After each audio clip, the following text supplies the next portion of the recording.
हरिभक्त पारायण महाराज माननीय संग्राम बाबा, आम्ही दोघं या आपल्या सिंगवे गावामध्ये आलो आहे. येण्याचं कारण दुर्दैवी आहे.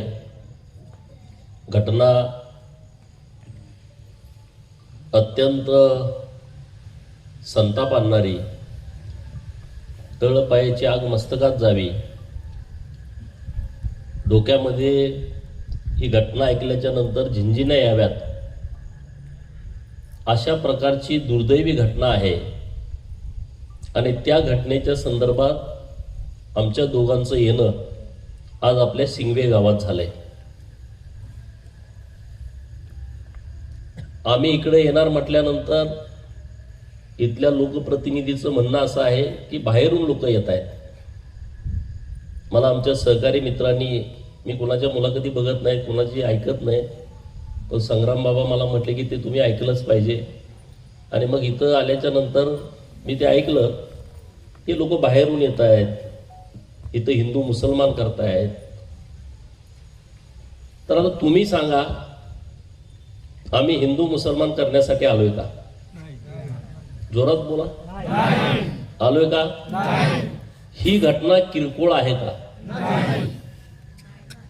घटना किरकोळ आहे? जरा जोरात बोला. ही घटना किरकोळ नाही. ते म्हणतायत की कायद्याचं यांना ज्ञान नाही, की तुम्ही पीडित मुलीच्या घरी जाता कामा नये, पीडित घराचं नाव लोकांना माहीत होईल. अरे बाबांनो, पीडित मुलीच्या वडिलाचं आपण जोरदार टाळ्या वाजवून आभार व्यक्त केले पाहिजे. ते आमचे मीडियाचे मित्र पण होते, त्याने म्हणलं तुम्ही येऊ नका, त्यांनी आमची विनंती मान्य केली. आमच्यासोबत अनेक सहकारी मित्र होते, त्यांनाही म्हटलं तुम्ही येऊ नका. आम्ही जाऊन त्यांच्याशी चर्चा केली. चर्चा केल्याच्या नंतर मुलीचे वडील आणि आई काय म्हणतायत की माझ्या मुलीवरती जो बाका प्रसंग आलाय तो आमच्या दुसऱ्या कुठल्याही मुलीवरती येता कामा नये, म्हणून या गोष्टीला वाचा फुटली पाहिजे.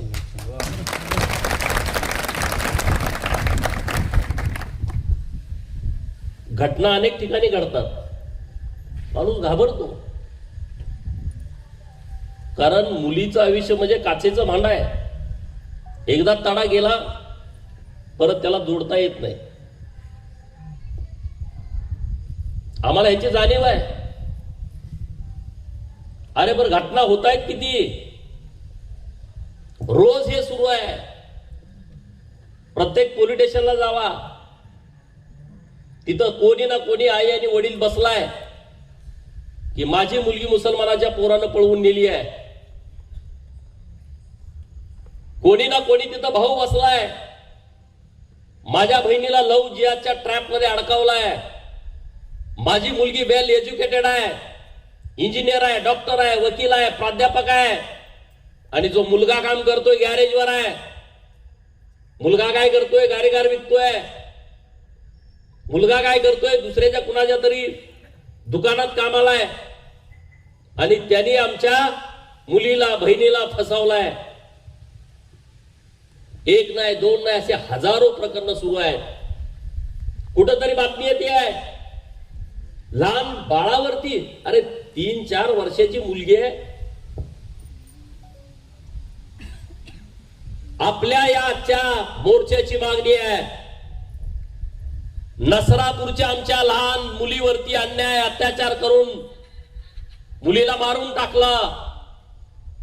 त्याला पुण्याच्या कोर्टाने फाशीची सजा दिली आहे. या भडव्याला सुद्धा तशाच पद्धतीनं फाशीची सजा दिली पाहिजे. हे कृत्य तेच आहे. मुलगी जर रडली नसती, मुलगी जर ओरडली नसती तर त्याला सोडलंच नसतं. जर हा प्रसंग रात्रीचा असता तर त्यानं पण हेच कृत्य केलं असतं. आणि म्हणून अशी प्रकरणं जिथं जिथं लहान बालकांची होत आहेत, लहान मुलींची होत आहेत, त्या सर्वांना फासावरती चढवलं पाहिजे आणि त्यांच्यावरती तात्काळ कारवाई केली पाहिजे. ही आमच्या मोर्चाची मागणी आहे. अरे गरीब आहे बाप, साधं घर सुद्धा नाही. पण त्या बापाची मानसिकता खूप ग्रेट आहे, धाडसी आहे. मुलीनं त्यांना सांगितलं नाही, पण मुलीनं आईला सांगितलं.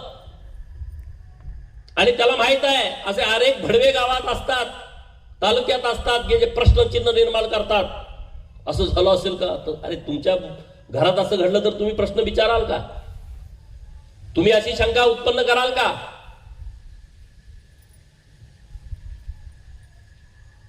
आणि म्हणून त्या मुलीचा व्हिडिओ पण त्यांनी तयार करून ठेवला. नको वाटतंय ऐकायला. मताच्या घाणेरड्या राजकारणासाठी लोकप्रतिनिधीनं किती खाली जावं याला पण एक मर्यादा असते. हे जे प्रकरण घडलंय ते माणुसकीला काळिंबा फासणारी घटना आपल्या गावामध्ये घडली आहे. तुम्हा सर्वांचं मी आभार व्यक्त करतो की तुम्ही सर्वजण ज्या पद्धतीनं संघटित झालाय. सिंगे गावातले सर्व तरुण मंडळी, वडीलधारी मंडळी, माता भगिनी, ते कौतुकास्पद आहे. आणि आज तुम्ही ह्या गावात एकत्रित झालाय, तो आदर्श घेऊन पुणे ग्रामीण जिल्ह्यातल्या प्रत्येक गावागावातला हिंदू समाज एकत्रित येणार आहे.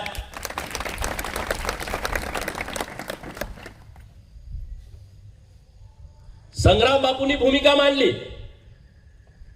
की दोन्ही कारागीर हे मुस्लिम समाजाचे आहेत.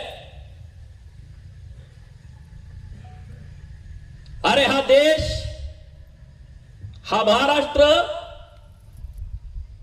18 पगड जातीचा आहे, 12 बलुतेदारांचा आहे, अलुतेदारांचा आहे, शेतकऱ्यांचा, कष्टकऱ्यांचा आहे.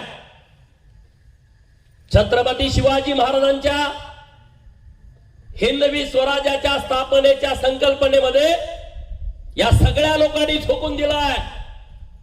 त्यामध्ये वीर जीवा महाले आहेत, वीर शिवा काशीद आहेत. छत्रपती शिवाजी महाराजांच्यासाठी जीवाची पर्वा न करणारी ही लोक आहेत. होता जीवा म्हणून वाचला शिवा. तो नाभिक समाजांचा आहे. पन्हाळ्याचा जेव्हा वेढा पडला, छत्रपती शिवाजी महाराज पन्हाळगडावरती होते. आपल्या मावळ्यांची मानसिकता होती, पावसाळ्याचे दिवस आहेत, पाऊस वाढेल तसा सिद्धी जोहरचा जो वेढा आहे तो कमी होईल. पण जसा पाऊस वाढायला लागला तसा त्यांनी वेढा आवळायला चालू केला. दिवसावर दिवस जायला लागले. आणि मग करायचं काय? भैरजी नायकांच्या डोक्यामध्ये कल्पना आली की छत्रपती शिवाजी महाराजांसारखा हुबेहूब दिसणारा एक मावळा आपल्या सैन्यामध्ये आहे आणि त्याचं नाव वीर शिवा काशीद आहे. ज्याला ती आयडिया तयार केली, अफवा पसरवली त्यांनी की आता महाराज हे तह करण्यासाठी पन्हाळ्याच्या पायथ्याशी येणार आहेत. महाराजांचे मावळे घाबरलेत अशी अफवा उठवली. आणि मग जे सैन्य त्यांचं शत्रूचं समोर होतं ते आनंदित झाले की आता आपण जिंकणार, छत्रपती शिवाजी महाराजांना आपण पकडणार, अशी मानसिकता त्या लोकांची झाली. आणि दुसऱ्या बाजूला त्यांनी वीर शिवा काशीदांना छत्रपती शिवाजी महाराजांच्या दरबारामध्ये बोलावलं. महाराजांनी जड अंतकरणाने त्याला सांगितलं की अशा अशा पद्धतीचा प्लान आहे आणि छत्रपती शिवाजी महाराज म्हणून तुम्ही पालखीत बसून या शत्रूंना भेटायला जायचं आहे. वीर शिवा काशीद काय म्हणतोय की महाराज, छत्रपती शिवाजी महाराज म्हणून मी जन्माला आलो नाही, हे माझं दुर्भाग्य आहे, परंतु छत्रपती शिवाजी महाराज म्हणून मी मरणार आहे, हे माझं सौभाग्य आहे. आणि म्हणून माझी मागणी आहे महाराष्ट्र सरकारकडे की महाराष्ट्रामध्ये नाभिक समाजाचाच आमचा भाऊ हा सलूनचं दुकान चालवेल दुसरा कोणी जरी असेल, नुसत्या सिंगवे गावातला नाही, महाराष्ट्रात कोण जर सलूनचं दुकान काढून मुसलमान बसला असेल तर त्याच्या दुकानाला टाळा लागला पाहिजे. काय म्हणणं आहे तुमचं? काय म्हणणं आहे? झालं पाहिजे ना. कुणी येत आहे दुकान काढतायत, अरे आमची लोक जगणार कशी? अरे आमची लोक ही विश्वासू आहेत, जीवाला जीव देणारा आमचा नाभिक समाज आहे. त्यांच्या तुम्ही पोटावरती टाच आणताय. हे बाहेरचे लोक येऊन दुकान काढतायत आणि परत आमच्याच मुलींच्या वरती अत्याचार करण्याचं ना हे दुष्कृत्य करतायत. त्या सगळ्यांना हाकलून देण्याची वेळ आलेली आहे. आणि म्हणून गावागावामध्ये या सगळ्या लोकांनी जागृती केली पाहिजे. बुलडोजर चालवायला काहीच अडचण नाही. अरे पण ते कुणीतरी भाड्यानं आपल्याच लोकांनी दिलं असेल. हे काढा, ह्या सगळ्या लोकांना हाकलून द्या. त्यांना 13 गुंठ्याची जमीन खरेदी केली म्हणून गावामध्ये. हे कसं काय चालतंय? आणि परत लोक आम्हाला बोलताय की तुम्ही असं कसं काय बोलताय. मग आम्ही काय पूजा करायची? आम्ही काय ताट आणायचं, ह्यांना ओवाळायचं? तुम्ही येणार इथं आमच्या गावात राहणार, आमच्या लेकी बाळींच्या वरती वाईट नजर ठेवणार, त्यांच्यावरती अन्याय अत्याचार करणार. हे कसं काय चालेल? हे चालणार नाही. आणि म्हणून महाराष्ट्रातल्या तमाम नाभिकां समाजाच्या बाजूने आम्ही सगळे आहोत. आमच्या हिंदू सभेची आजची ही मागणी आहे. त्यांना आयडेंटिटी कार्ड द्या. तो नाभिकच असला पाहिजे, तो महाराष्ट्रातला असला पाहिजे. बाहेरच्या राज्यातला पण चालेल, पण तो नाभिकच असला पाहिजे. आणि त्याला तुम्ही दुकानाचं लायसन दिलं पाहिजे. हे नाही चालणार. आपण लक्ष घातलं पाहिजे या सगळ्या विषयामध्ये. आपल्या परिसरामध्ये हिंदुत्ववादी कार्यकर्ते काम करतायत. आई आणि वडील काय म्हटले की ह्या पोरांनी आम्हाला जे सहकार्य केलंय ते आम्ही आयुष्यभर विसरू शकत नाही. ही भावना त्या बापाची होती, ही भावना त्या आईची होती. ही पोरं आली आणि याने आम्हाला आधार दिला. पोलिसांच्याकडे आम्ही गेलो, पोलिसांनी आमची तक्रार लिहून घेतली, नोंदवून घेतली. पोलिसांनी आम्हाला परत मेडिकल करायला ससून रुग्णालयाला पुण्याला पाठवला आणि त्याला अरेस्ट करून टाकला. हे एक प्रकरण नाही बाबांनो. मागच्या 7-8 महिन्यापूर्वी यवतमध्ये तुमच्या बाजूला छत्रपती शिवाजी महाराजांचा पुतळा एका झिहाजानं मोडून तोडून टाकला. कसं काय चालतं? कसं काय आपण सहन करतोय? छत्रपती शिवाजी महाराजांची मूर्ती तोडफोड करून टाकली. तिथं जेव्हा मोर्चा काढला तेव्हा त्या पोरांच्या वरतीच काही लोकांनी गुन्हे दाखल करायला लावले. 200-300 पोरं, गावात तरुण पोरगाच नव्हता. पुणे जिल्ह्यातल्या भिगवण मध्ये 12 वर्षाची मुलगी असल्यापासून तिला प्रेमाच्या जाळ्यात पाडून तिचं लग्न 22 तारखेला आहे. तिला बाप नाही, आई एकटी आहे, भाऊ छोटा आहे. इकडून तिकडून उचलून लग्नाची तयारी केली आहे. बाजारामध्ये लग्नाचं साहित्य घ्यायला गेले आई आणि पोरगी, आणि बाजारातून तिला पळवून घेऊन गेलेले आहेत. अन्नपूर्णा मातेचं मंदिर मुळशीला, पुणे जिल्ह्यातलं मी सांगतोय तुम्हाला, अन्नपूर्णा मातेच्या मंदिरामध्ये चांद शेख नावाचा जिहादी जातो आहे. तिथं मूर्तीवरती दुष्कृत्य करतोय. त्याचं सीसीटीव्ही फुटेज व्हायरल होत आहे. हे कसं काय आपण सहन करतोय? हे तुम्हाला चेक करतायत. हे एका दोघांचं काम नसतं. परत ते म्हणतात हे दारुड आहे, यवतमध्ये म्हणला तो दारुड आहे. परत कोणतं म्हणतं हे मानसिक, याचं संतुलन ठीक नाही, याचं मानसिक संतुलन ठीक नाही, ह्यो दारुड आहे. मग हा शेण का खात नाही? जेवण कसं खातोय? दारुड आहे तर त्याला छत्रपती शिवाजी महाराजांची मूर्ती कळत नाही, त्याला अन्नपूर्णा मातेचं मंदिर कळत नाही, महादेवाचं मंदिर त्याला कळत नाही. महादेवाच्या मंदिराच्या समोर नंदीचं शिंग कापायचं, कान कापायचं, हे कसं काय कळतंय त्याला? हे मोठं षडयंत्र आहे मित्रांनो, नीट समजून घ्या. जगाची लोकसंख्या 800 कोटी आहे, त्यात 200 कोटी ख्रिश्चन आहेत, 190 कोटी मुसलमान आहेत, 110 ते 20 कोटी हिंदू आहेत. नंबर 1 ख्रिश्चन आहे, तरी सुद्धा तो म्हणतोय हिंदूंचं धर्मांतरण झालं पाहिजे. नंबर 2 ला मुसलमान आहे, 190 कोटी, तरी पण तो म्हणतोय हिंदूंचं धर्मांतरण झालं पाहिजे. हिंदूला असं कधी वाटत नाही की दुसऱ्याने कुणीतरी आमच्या धर्मात जबरदस्तीने यावं. हिंदूला असं कधी वाटत नाही आम्ही त्याला कधीतरी एक पोतं गव्हाचं द्यावं, त्यानं आमच्यामध्ये यावं, एक पोतं तांदळाचं द्यावं, त्यानं हिंदू धर्माचा स्वीकार करावा, त्याला दवाखान्यासाठी आम्ही 4 पैसे द्यावेत, त्याने आमच्यामध्ये धर्मामध्ये यावं, त्याला घर बांधायला आम्ही 4 पत्रे द्यावेत, मग त्याने आमचा धर्म स्वीकारावा, आम्ही काहीतरी चमत्कार करावा, मग त्याला बरं वाटावं, मग त्यानं आमच्यात धर्मांतर करावं, असं हिंदूला कधी वाटत नाही. पण त्यांना काय वाटतंय? हिंदूचे लचके तोडावेत. काय चाललंय आपल्या परिसरामध्ये? धर्मांतरणाचे प्रकार किती सुरू आहेत? त्या सगळ्या लोकांना माझी विनंती आहे, अरे पाप करू नका. या किरकोळ आमिषापोटी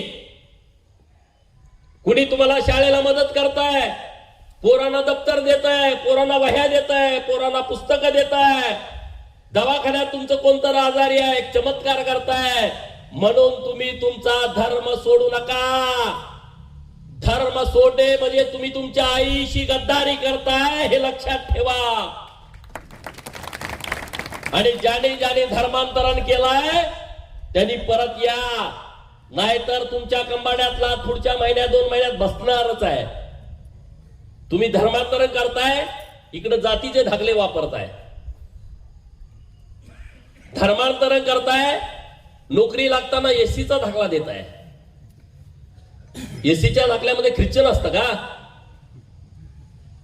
एसटीच्या दाखल्यामध्ये ख्रिश्चन असतं का? ओबीसीच्या दाखल्यामध्ये ख्रिश्चन असतो का? मुसलमान आहे का? हे कसं काय चालतंय? राज्याचे मुख्यमंत्री माननीय देवाभाऊने एक कायदा आणलाय मागच्या अधिवेशनामध्ये, महाराष्ट्र धर्म स्वातंत्र्य 2026 नावाचा कायदा येतोय. तो आता अंमलात येईल. ज्या दिवशी अंमलात येईल ना, हे धर्मांतरण करायला गावागावामध्ये फिरतायत ना, ते कोणी परत फिरणार नाहीत. हे भडवे येतात ना गावामध्ये धर्मांतरण करायला, तुम्ही त्यांना कशाला थांबू देता? मी बोललो का माझ्या विरोधात 32 मोर्चे निघाले महाराष्ट्रामध्ये. किती? 32 मोर्चे निघाले. माझे आमदार मित्र म्हणले, अरे एवढी कुठनं आली? माझ्या मतदारसंघात पण 10,000 आले, कुठले ती? त्यांना सुद्धा माहित नव्हतं. याने किती रान पोखरलाय, गमतीचा विषय नाही आहे. राज्यात मराठवाड्यात मोर्चे निघाले, पश्चिम महाराष्ट्रामध्ये मोर्चे निघाले, खानदेशात मोर्चे निघाले, विदर्भात मोर्चे निघाले, मुंबईमध्ये मोर्चे निघाले. म्हणे गोपीचंद पडळकरची आमदारकी काढून घ्या. मी म्हणलं चमत्कार करा ना, येशूला सांगा माझी आमदारकी काढून घ्या, कशाला लपडे करता एवढे? त्याच्यावर परत पिसाळले माझ्यावरती. ते म्हणले चमत्कार केल्यावरती 1 किडनी आहे, त्याला 2 किडन्या येते, हृदयाला ज्याला होल पडलंय त्याचं मुजून जातंय, हृदयाचं ज्याला बायपास करायचं आहे त्याचं नुसतं मंत्र म्हणलं, पाणी दिलं का ते दुरुस्त होतंय. अरे मग हे मेडिकल कॉलेज कशाला पाहिजेत? मग एवढं सरकार खर्च करतंय मेडिकल कॉलेजला, तिकडे मिलिटरी लावल्या एवढी, आपण तिथं हे बसवे नाही पादरी बिदरी 2-4, तिथं करा ना चमत्कार तुम्ही. एवढं सगळं तुमच्याकडे आहे तर हा तुमचा चमत्कार होतो तर खाणं पिणं कामं कशाला करताय? असंच पोट भरू द्या ना तुमचं. रागाला येत आहेत ते, येऊ द्या, काय फरक पडत नाही. परंतु विषय गंभीर आहे. आपण कधी ऐकायचो मुंबईत धर्मांतरण झालं, आपण ऐकायचो पुण्यात धर्मांतरण झालं. अरे आता ते गावात आले, वस्तीवर आले, घरात आले आपल्या, तरी सुद्धा आपण बघत बसणार. ज्या लोकांनी धर्मांतरण केलाय त्यांना भेटायला जाऊन तुम्ही त्यांना सांगा, समजावून भूमिका. अरे हिंदू धर्माची परंपरा ही हजारो वर्षाची आहे. हे नंतर आलेली लोक आहेत ही, हे नीट समजून घ्या. आता ही सभा झाल्याच्या नंतर तुम्ही तुमच्या मोबाईल मध्ये युट्यूब वरती जावा. या जगामध्ये सर्वात जास्त मुसलमानांची संख्या असणारा, कारण आपल्याला 2011 नंतर जनगणना झाली नाही, इंडोनेशिया नावाचा देश आहे. कोणता? इंडोनेशिया नावाचा देश आहे. त्या देशाची मुसलमानांची संख्या आहे 23 कोटी. पाकिस्तानची लोकसंख्या मुसलमानांची आहे 22 कोटी. 2011च्या जनगणनेनं भारताची लोकसंख्या मुसलमानांची आहे 20 कोटी. 2021ला कोरोना होता, त्यामुळं आपली जनगणना झाली नाही. ती पुढच्या वर्षी होणार आहे. आणि पुढच्या वर्षी जनगणना झाल्याच्या नंतर मला वाटतंय इंडोनेशिया सुद्धा मागे पडेल. यांची संख्या भारताची जगात मुसलमानांची संख्या नंबर 1 ला येईल. बघा, हे विषय सिरियस आहे. मी तुम्हाला काय मुद्दा सांगत होतो, इंडोनेशिया हा जो मुसलमानांचा देश आहे, तिकडे नरेंद्र मोदी साहेब दौऱ्याला गेले होते. युट्यूब वरती सर्च करा.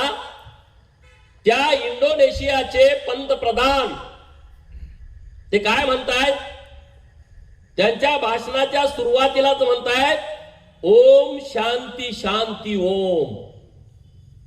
कोण म्हणताय? संग्राम महाराज तर म्हणतेत, गोपीचंद म्हणतोय, तुम्ही म्हणताय.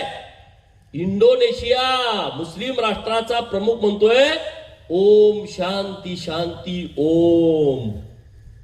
इथल्या लोकांना ज्यांना किडा उठतोय ना, पाकिस्तान मॅच जिंकल्याच्या नंतर फटाकडे उडवावी असं ज्याला वाटतंय, जरा शाना हो. बघ, गॅरेज चालवतोय, तुला तिकडचं येतंय. ते इंडोनेशियाचा राष्ट्रप्रमुख काय म्हणतोय ते बघ. त्याच्या पुढे जाऊन ते पंतप्रधान म्हणतायत भारताचं आमचं जुनं नातं आहे. तो पंतप्रधान म्हणतोय मी माझा DNA चेक केलाय मोदी साहेबांच्या समोर, आणि तो DNA भारतीय आहे. इंडोनेशियाचा पंतप्रधान म्हणतोय. आणि गावातल्या गड्याला खुजली उठली आपल्या. हे नीट आपण समजून घेतलं पाहिजे आणि त्याला समजून सांगितलं पाहिजे. भारत माता की जय म्हटणारा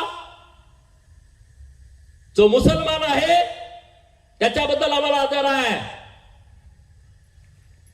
राष्ट्रगान सुरू झाल्याच्या नंतर जो उभा राहतोय त्याच्याबद्दल आमच्या मनामध्ये कुठली शंका नाही. आम्हाला त्याच्याविषयी रिस्पेक्ट आहे. वंदे मातरम म्हणायला ज्याला काही अडचण वाटत नाही, त्याच्याबद्दल आमच्या मनामध्ये दुमत असायचं कारणच नाही. परंतु भारत माता की जय म्हणायला ज्याला अडचण आहे, राष्ट्रगीत सुरू झाल्याच्या नंतर ज्याला उभा राहू वाटत नाही, ज्याला राष्ट्रगीताचा सन्मान करू वाटत नाही, वंदे मातरम म्हणायला किंवा वंदे मातरम म्हणताना उभा राहता यायला अडचण ज्याला वाटतेय, त्या सगळ्यांच्या विरोधामध्ये आमची ठाम भूमिका आहे. त्यांना तिकडे बॉर्डरच्या पलीकडे टाकलं पाहिजे. बटाटो 200 रुपये किलो, कांदा 300 रुपये किलो, 400 रुपये पेट्रोल लिटर. जा तिकडं, तुला काय खायचं ते खा. एक जण म्हणला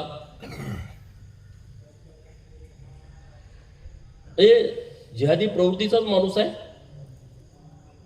आमच्या मुस्लिम समाजाला भारतरत्न का नाही मिळाला.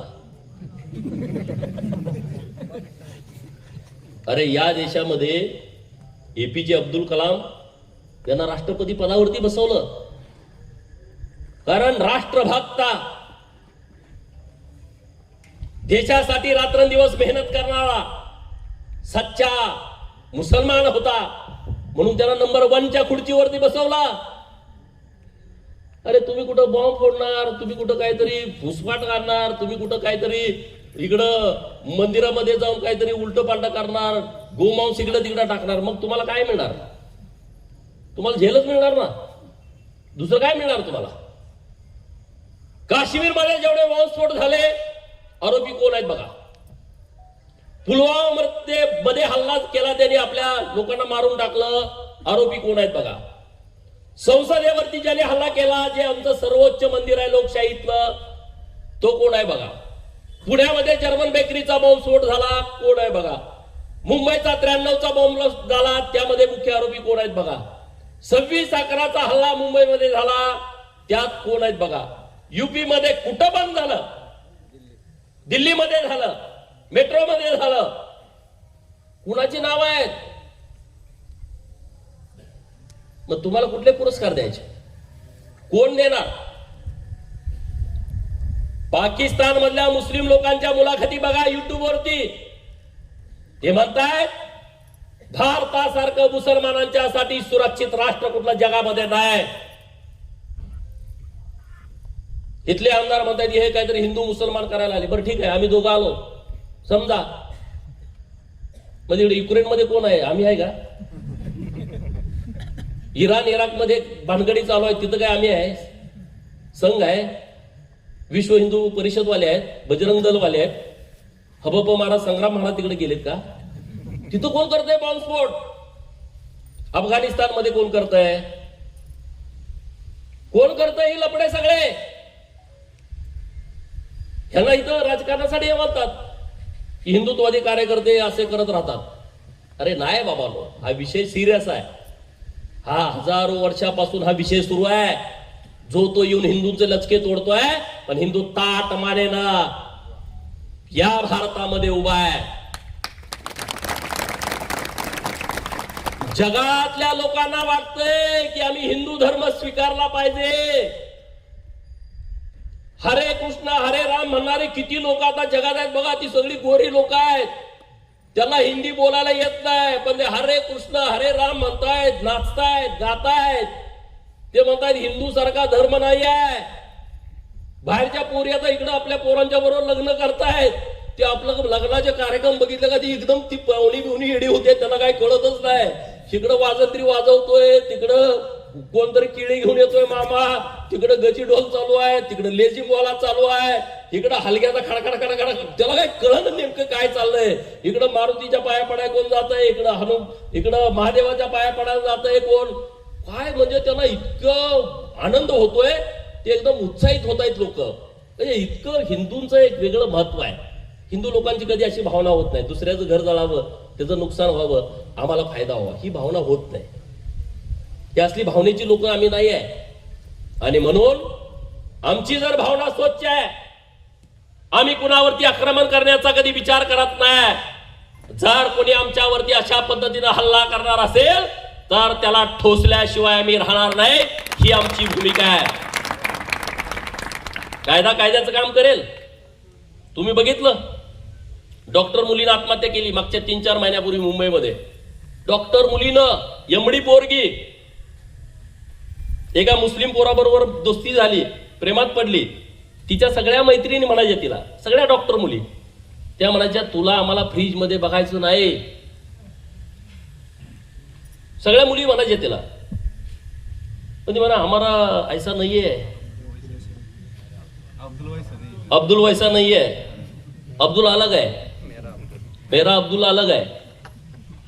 आणि मग आई वडील ते म्हणत आपण मॉलमध्ये काहीतरी घ्यायला जायचंय चल, ती म्हणली नाही तुम्ही जावा, मी जरा घरातच थांबते.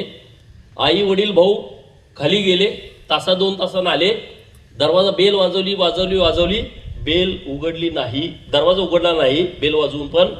आणि मग पोलिसांना त्यांनी फोन केला, पोलीस आले, दरवाजा मोडून काढला तर ती पंख्याला पोरगी लटकत होती. बाजूला 6 पानाचं तिनं पत्र लिहून ठेवलं होतं आणि त्यामध्ये तिनं लिहिलं की माझ्या मैत्रिणी मला म्हणत होत्या की तुला फ्रीजमध्ये आम्हाला बघायला आवडणार नाही, परंतु मला हे सांगता येत नव्हतं. माझा छळ गेल्या 2 वर्षापासून सुरू होता आणि मला आज ना उद्या फ्रीजमध्ये जावं लागणार आहे. ही माझी मानसिकता असल्यामुळं मी आत्महत्या करते. वेल एज्युकेटेड पोरगी, डॉक्टर पोरगी.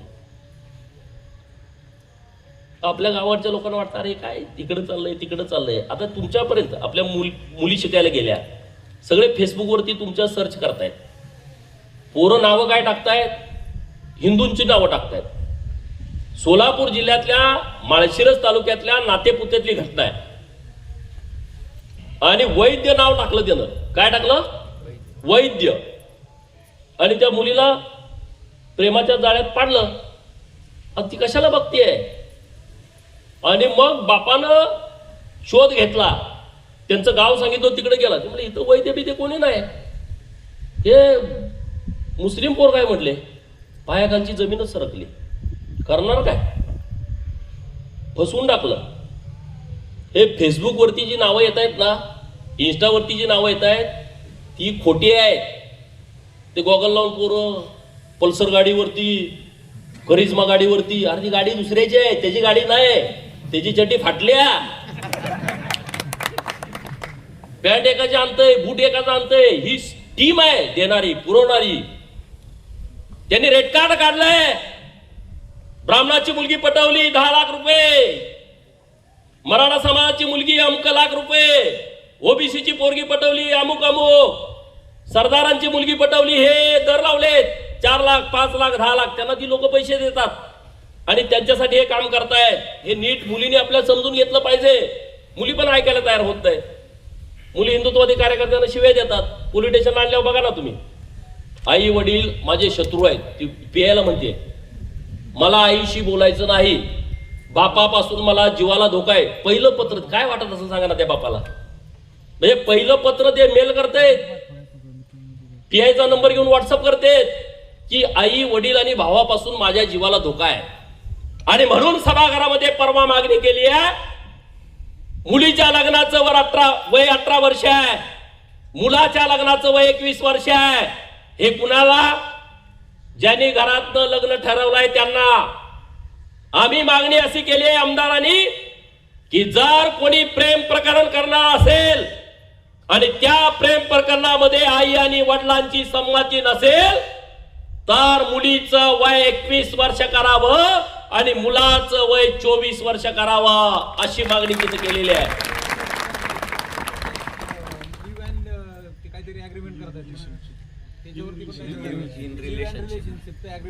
ही मागणी केली आहे. आई आणि वडिलांची संमती पाहिजे प्रेम प्रकरणामध्ये. अरे तळ हाताच्या फोडासारखी मुलीला जपते आणि पोलीस स्टेशन आल्याच्या नंतर डोळ्यात देखत निघून जाते. काय त्या आईला बापाला वाटत असेल, ज्याने 18 वर्ष तुम्हाला सांभाळलं तो बाप तुमचा दुश्मन होतो एका तासात.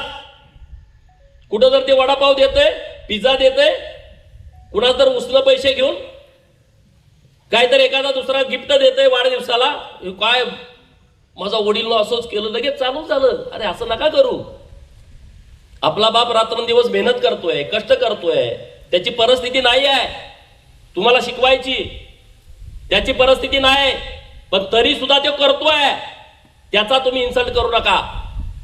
आणि म्हणून आज जे प्रकरण इथं घडलंय, डीवायएसपीच्या संदर्भात काही आपल्या पोरांच्या तक्रारी आहेत.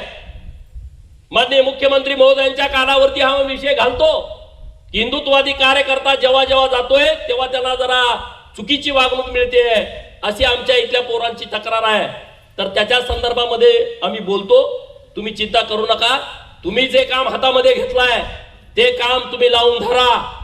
आपल्या मुलींची अब्रू वाचवणं, त्यांचं संरक्षण करणं ही आपली जबाबदारी आहे सगळ्यांची.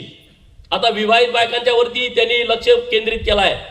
ज्या घरामध्ये प्रॉपर्टी जास्त आहे, बघा पॉलिसी, त्या महिलेला बरोबर आपल्या कब्जामध्ये घ्यायचं, तिचे व्हिडिओ तयार करायचे आणि मग त्या व्हिडिओ ब्लॅकमेल करायचं. बघ पैसे पाठव नाहीतर व्हिडिओ टाकतो. तुझं कसलं रे प्रेम, प्रेम होतो ना तुझं. नाशिकमध्ये काय झालं, कॉर्पोरेट कंपन्यामध्ये काम करणाऱ्या मुली, आयटी सेक्टरमध्ये, त्या मुलींना चेन करून असं 21 मुलींना फसवलं. ज्या मुलींना पॅकेज आहे 10 लाख 15 लाख 20 लाख 25 लाख वर्षाला, म्हणजे लाख लाख 2-2 लाख 3-3 लाख पगार झाला, त्या पोरींना फसवला. यांनी सगळ्यांनी चेन केली मोठ्या कंपनीमध्ये, इंटरनॅशनल कंपनीमध्ये, आणि त्या एका मुलीला जाळ्यामध्ये टाकलं. शनिवारी सुट्टीला इकडे घेऊन जायचे, इमॅजिकाला जायचंय, तिकडे आहे बघा ते मुंबईच्या तिकडं. बाकीच्या पुरी गेल्या नाहीत, एक पोरगी गेली. त्या मुलीवरती अत्याचार केले, त्याचे व्हिडिओ तयार केले. तो व्हिडिओ त्याला त्याच्या दुसऱ्या मित्राला दिला.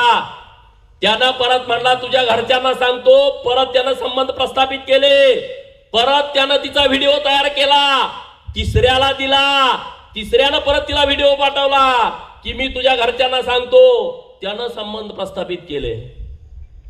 बघा ही चेन कशी आहे. आणि हे विचारवंत जे आपले महाराष्ट्रातले आहेत ना, बायको सुद्धा त्याला जेवाय घालत नाही, पण तो विचारवंत असतो, टीव्ही वरती येतो, मी याच्यावरती अरे तुझं बघ ना, तिथं तुझं विचार मांडायचं. हे कसं काय झालं? त्याचं प्रेम होतं ना. त्यानं व्हिडिओ केला कशासाठी? व्हिडिओ केला त्यानं पाठवला कशासाठी? दुसऱ्यानं परत त्या ब्लॅकमेल केलं, त्यानं व्हिडिओ केला, त्यानं तिसऱ्याला पाठवला. हे प्रेम असतं. त्या पोलिसांचं कौतुक करा. नाशिकच्या महिला पोलीस गेल्या तिथं वेश बदलून, त्या पोरीनं विश्वासात घेतलं, त्यांचा ब्रेन वॉश केला आणि 9 FIR दाखल केले. 9. ती पोरगी तिकडे गेली होती बघा, निदा खान नावाची, ती पुण्यात बसायची. निदा खान HR होती ती फरार झाली. तो संभाजीनगरचा माजी खासदार, तो म्हणला तिला का टार्गेट करताय? त्यानं स्टेटमेंट केला आणि 1-1.5 महिन्याच्या नंतर ती निदा खान संभाजीनगर मध्येच त्या MIMच्या नगरसेवकाच्या घरामध्ये सापडले. म्हणजे हे सपोर्ट कसे करतायत बघा. आणि हे मतासाठी. आता ते महाराज बोलले जास्त, मी बोललो का ते पेटल जास्त, पण ते चांगलं नाही, चांगलं नाही. तुम्ही बघितलं दूध भेसळीमध्ये तुमच्या इकडची लोक भेटली का नाही सांगा? सभागृहामध्ये चर्चा, जिल्हा परिषदचे सदस्य, पंचायत समितीचे सदस्य, गावचे सरपंच. अरे म्हणलं हे किरकोळ आहेत, हे छोटे चोर आहेत, मोठे चोर तर आपल्या सभागृहातच आहेत. त्यांचं दूध आहे 5,000 लिटर, 1,000चं ते 5,000 करते. पण इथं बसलेले जे आहेत ना पांढरे कपडे घालून, ते 50,000चं 5 लाख लिटर करते. ह्यांना जोड्याने मारलं पाहिजे म्हणलं इथं. अरे लाजा वाटल्या पाहिजे तुम्हाला. हे जे फिरतेत ना, ह्यानी डाळ नसल्या सगळी, करोडो लोकांच्या जीवाशी खेळतेत. हे युरिया टाकतेत, युरिया. मकेला युरिया टाकला, तुम्ही जर 2 दिवस पाणी नाही दिलं, काय होतं? काय होतं? मकेला जर युरिया टाकला आणि 2 दिवस पाणी नाही झालं, मका जळायला चालू होते. 4-5 दिवसानंतर मका खाक होते. हे युरिया दुधात मिसळतायत आणि ते आपल्या पोराबाळांना पाजतायत. त्या पोरांचं काय होत असेल सांगा? शाकाहारी जेवण करणारी लोक सगळ्यात जास्त कॅन्सरनं पीडित आहेत महाराष्ट्रामध्ये. शाकाहारी लोक, त्यांना सगळ्यात जास्त कॅन्सर झालाय. त्याचं उदाहरण शिरोळ तालुक्यामध्ये आहे.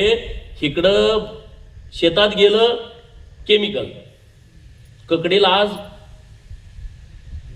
एवढी असत्या, उद्या एवढी, परवा एवढी, तेरवा एवढी, गेली मार्केटमध्ये. काय प्रकार आहे? वांग जेवढं स्मार्ट दिसतंय घेऊ नका. बाजारात जाताना तुम्ही किडका माल तेवढा घ्यायचा, तो ओरिजिनल आहे. जेवढं वांग किडलं असेल तेवढं घ्या, किडकं टाकून द्या, चांगलं खावं. जेवढं टवटवीत दिसतंय ना, 2 दिवस टोपल्या ठेवा घ्या आणून. असं इजाळल्याला आंबा कसा असतोय तसं होतंय दुसऱ्या तिसऱ्या दिवशी. होतंय का नाही? सगळ्यात जे स्मार्ट वांग आहे बघा, एकदम हे वांग काय भारी दिसतंय. कोथिंबीर जेवढी टवटवीत आहे, तुम्हाला घातक आहे. हे दुधाचं प्रकरण जे सुरू आहे महाराष्ट्रामध्ये, हे दुधाचं प्रकरण अत्यंत घाणेरड आहे. आणि ते चुकीच्या पद्धतीने, हे इथलंच नाही सगळीकडे सुरू आहे. आता काय काय दूध संघाचं दूध कमी आलंय, त्याने आता गेटवर माणसं ठेवली, आता कोणाला येऊ देत नाही का? म्हणून मी मागणी केली सभागृहामध्ये, यांचा अकाउंट चेक करा, यांच्या दूध संघाचा रेकॉर्ड चेक करा. 4 लाखाचं 1 लाख झाला असेल तर हा त्यातला आरोपी नंबर 1 आहे. त्याला पहिला जेलमध्ये टाका. बाय प्रोडक्ट कुठले कुठले चालू होते आणि आता बाय प्रोडक्ट कमी झालेत. आमच्या जिल्ह्यात तर एका मोठ्या टाक्याचं बाय प्रोडक्ट बंद झालेत. मी म्हणलं ह्याला पहिला बेड्या घालून आत टाका. नाव घेत नाही मी, पहिला टाका. नालायक पण आहे ना. अरे आमची म्हस दिवसभर आमची आहे, त्याला खायला घालत्या मक्का, कडबा, पेंड घालत्या, तरी ती 3 लिटर दूध देईना. 4 लिटर दूध देना आम्हाला परवडना झालंय, आणि ज्याच्या गोट्यात गाईच नाही त्याचं 100 लिटर दूध कसं काय जातंय? 100 लिटर. ज्याच्या तालुक्यात दूध 1 लाख लिटर नाही, ती म्हणताय दूध सांग आमचा 3 लाख लिटर दूध गोळा करतोय. यार कुठला आलंय 3 लाख लिटर? मसर बी तेवढी नाहीत, गाया बी तेवढ्या नाहीत, की कुठं काय रेड्याला दूध निघायला लागलं का? म्हणजे हे नालायक लोक आहेत जे रुबाबात फिरतेत ना महाराष्ट्रामध्ये, या सगळ्यांच्या वरती कारवाई झाली पाहिजे. ही ह्यांच्यासारखाच प्रकार आहे, जिहाद्यासारखाच ही औलाद तसलीच आहे. अरे आमची हिंदू लोकच घेतात ना दूध सगळ्यात जास्त. तुम्ही कुणाला डॅमेज करायला लागलाय? अरे मगाशी फोन आला मला, इकडे येताना लिव्हर ट्रान्सप्लांट करायचं आहे. मी म्हणलं वय किती आहे? 7 वर्ष. आता 7 वर्षाचं बाळाचं लिव्हर बदलायचं आहे. त्यांच्या वडिलांचा फोन आला होता. मी म्हणलं उद्या मी मुंबईला चाललोय, मी तुम्हाला फोन करतो उद्या दुपारी. 7 वर्षाच्या बाळाचं लिव्हर बदलायचं आहे. बारकी बारकी पोरं येत आहेत, किडनी फेल झाली आहे. आम्ही ऐकायचो दारू पिल्यावरती किडनी फेल होते. अरे बारक्या पोरांची किडनी फेल, बारक्या पोरांच्या हृदयाला होलं, बारक्या पोरांच्या हृदयाची ऑपरेशन, कॅन्सर.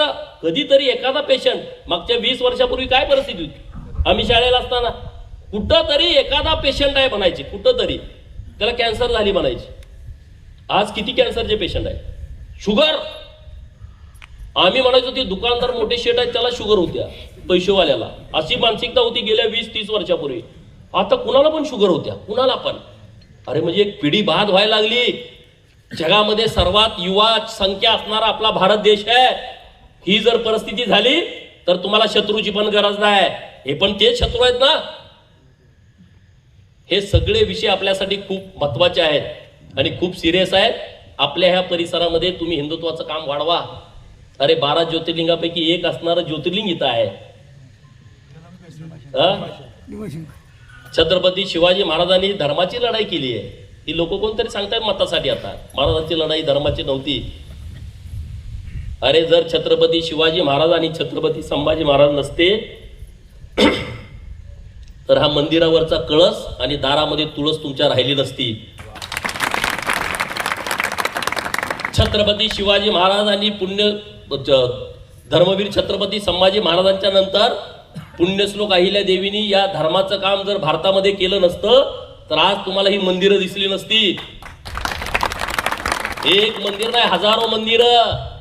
म्हणजे भीमाशंकराच्या मंदिराला पण अहिल्या देवींचं योगदान आहे. कुठलं पण काढा,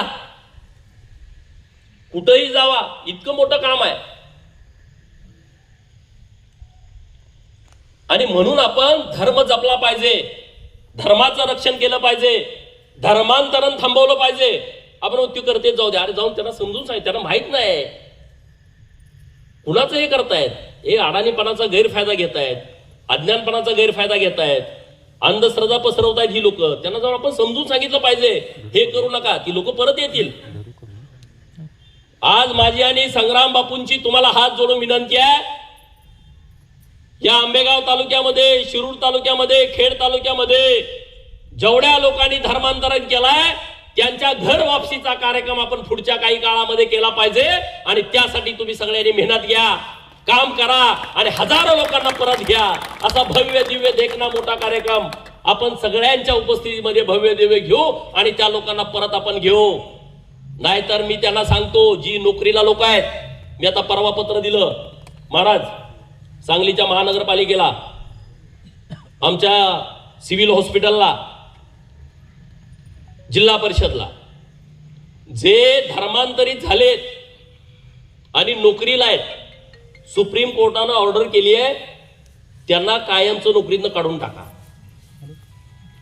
बघा सिरियस विषय आहे. इथं जरी कुणी असला नोकरदार आहे आणि घरात क्रॉस लावलाय, त्याचा फक्त फोटो आणि त्याचं द्या, एक पत्र दिलं डायरेक्ट घरी पळतंय, तुमच्या मागा लागतंय, त्याला येशू वाचवू शकत नाही. नो चमत्कार. सुप्रीम कोर्टाची ऑर्डर आहे. सुप्रीम कोर्टाच्या ऑर्डरच्या पुढे चमत्कार चालत कायदा आहे. त्यामुळं नुसती यादी काढा. बघा तुमच्या जर नाही दारात येऊन बसले लगेच माघारी येते आणि कायदा येतोच. म्हणजे आता ते विधेयक पास झालंय, आता तो खाली येईल. लव जिहादचा एक कायदा महाराष्ट्र सरकारने आणावा अशी आपल्या सगळ्यांच्या वतीनं माननीय मुख्यमंत्री महोदयांच्याकडे मागणी आहे. जर कुणी हिंदू पोरीच्या बाबतीमध्ये वाकडी नजर टाकण्याचा प्रयत्न केला तर त्याचा डोळा काढायची व्यवस्था कायद्याच्या माध्यमातून झाली पाहिजे. असा कायदा आता महाराष्ट्रामध्ये आला पाहिजे. आता देवा म्हणजे तो विशाळगडचं बघा किती वर्ष ते अतिक्रमण होतं, काढून टाकलं. पन्हाळगडच्या पायथ्याचं अतिक्रमण किती वर्ष आम्ही ऐकायचो, सगळं पाडून टाकलं. बुलडोजर लगेच बघितलं इकडं देवा भाऊने आणि महेश दादा लांडगेंनी बुलडोजर किती फिरवला बघितलं का तुम्ही? इथं कुदळवाडीला 800 हेक्टर कशाला म्हणतात, 800 हेक्टर गुणुले 2.5, 8 दुनी 16 4 2000 एकर सगळे पळाले. कायद्याच्या पुढे काय नसतं.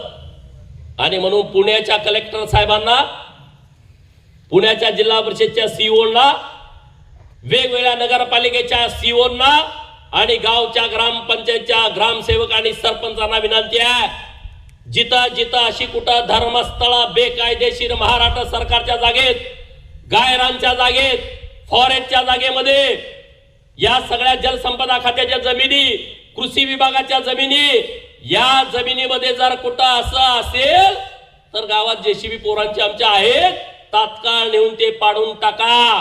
कुणाची वाट बघू नका, सगळं एकदम जमीनदोस्त करून टाका, नाहीतर आम्ही या गोष्टीचा पाठपुरावा करतोय. तुम्ही नुसतं फक्त बेकायदेशीर म्हणून घेऊन या, नाही जर बुलडोजर फिरवला तर आमचं नाव बदलून टाका, बुलडोजर फिरवून ठेवू.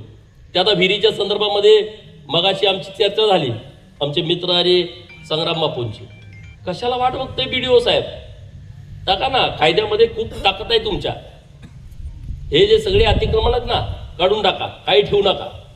आणि त्यामुळं आज तुम्ही जो गावामध्ये एकत्रित यायचा निर्णय केला, या आपल्या पीडित कुटुंबाच्या पाठीमागं उभा राहण्याचा निर्णय केलाय, आपल्या सिंगवे गावाचं मी मनापासून आभार व्यक्त करतो.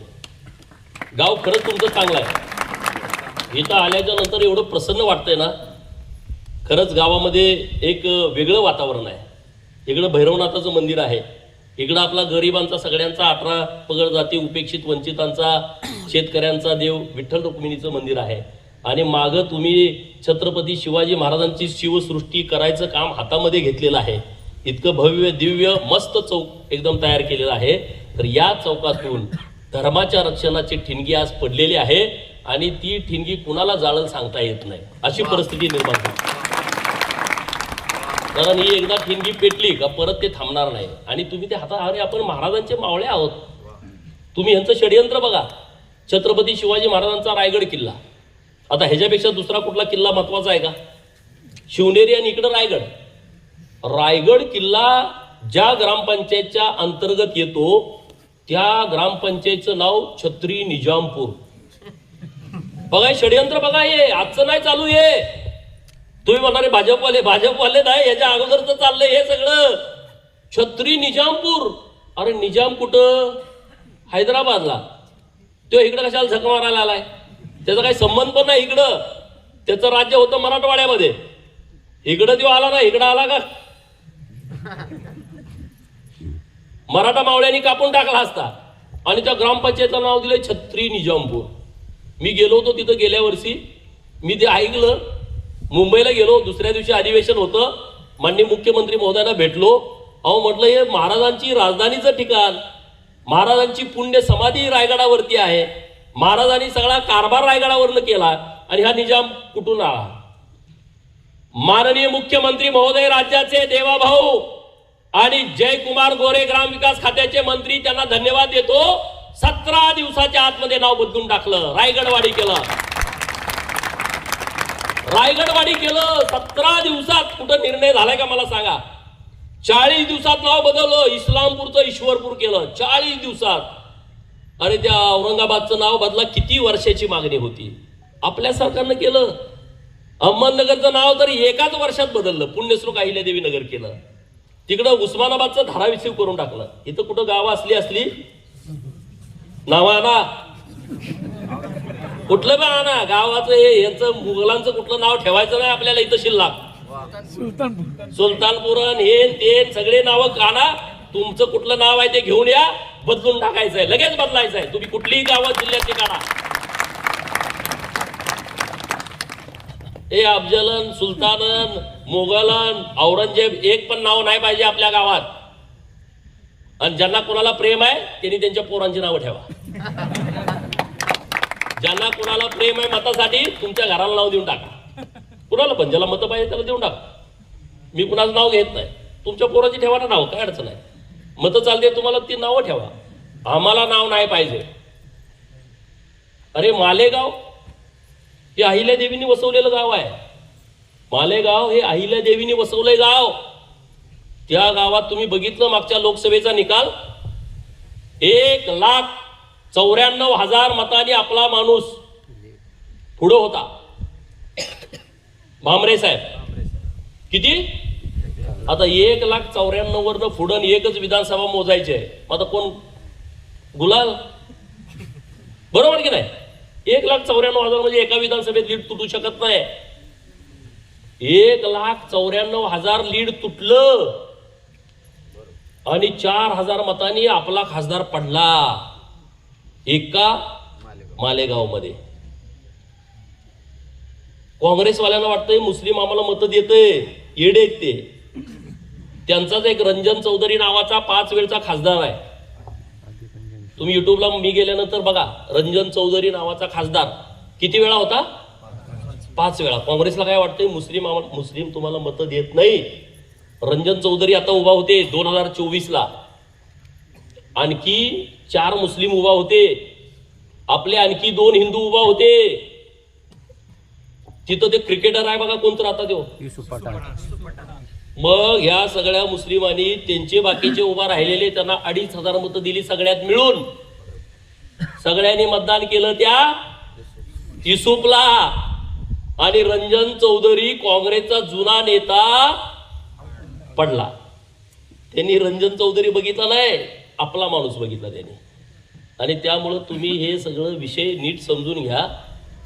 तुमच्या गावात जेव्हा त्यांची संख्या कमी असते तेव्हा ते सगळ्या वारीला येतात, इकडं मंदिरात येतात, भैरवनाथाची पावती पण फाडतात, छत्रपती शिवाजी महाराजांच्या पुतळ्याला तुम्ही म्हटलं तर देणगी देता. पण जेव्हा मतं 51% जातात मग ते कुणाला मानत नाहीत. हा तुम्ही विषय नीट समजून घ्या. आणि महाराजांनी जो विषय मांडला वारीचा, सरकारकडे आमची मागणी आहे, असे कुठलेही स्टॉल त्या वारीच्या मार्गावरती असतील ते पोलिसांनी त्वरित हटवावेत. नको आहे तुमची काय. तुम्ही आमच्या वारीला जर कोणी बदनाम करणार असाल किंवा काय डोक्यात दुष्कृत्य ठेवून त्या वारीत समाजसेवा करण्याचा प्रयत्न करणार असाल, नको आहे, काही गरज नाही. आमचे वारकरी इतके सक्षम आहेत आणि लोक त्यांच्या पाठीशी ठामपणे उभी आहेत. तर हे सगळे विषय खूप महत्त्वाचे आहेत. आज आम्ही आपल्या सिंगवे गावात आलो आहे. तुम्हाला परत एकदा धन्यवाद देतो. त्या मुलीच्या कुटुंबाच्या पाठीशी आम्ही सगळेजण ठामपणे उभे आहोत.